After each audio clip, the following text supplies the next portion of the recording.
Bangkok est traversée par le fleuve Chao Phraya du nord au sud. Vataroun est un temple du XVIIe siècle qui se situe sur la rive gauche du fleuve.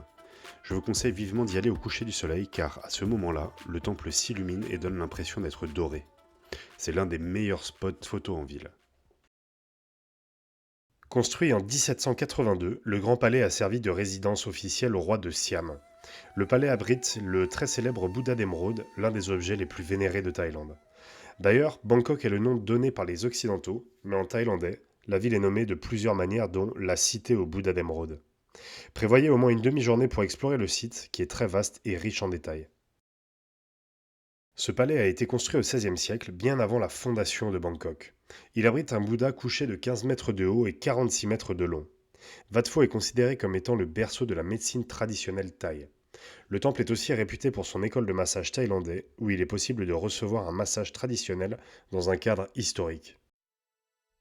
Fondé à la fin du XVIIIe siècle, Chinatown s'est développé lorsque le roi Rama Ier a déplacé la capitale de Thonburi à Bangkok et a invité la communauté chinoise à s'installer dans ce quartier.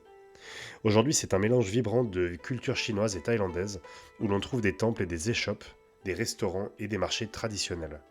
Le quartier est réputé pour son énergie, ses néons, ses ruelles étroites et son atmosphère nocturne, surtout le long de la rue Yaowarat.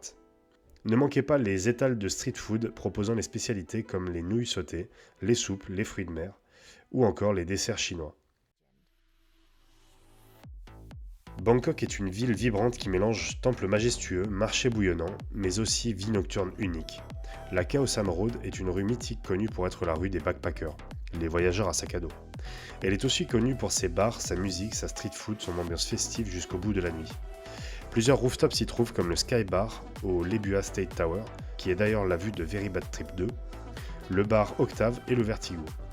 Si vous cherchez d'autres endroits typiques où faire la fête, je peux aussi vous conseiller les quartiers Tonglor, Soi 11 et Nana Plaza.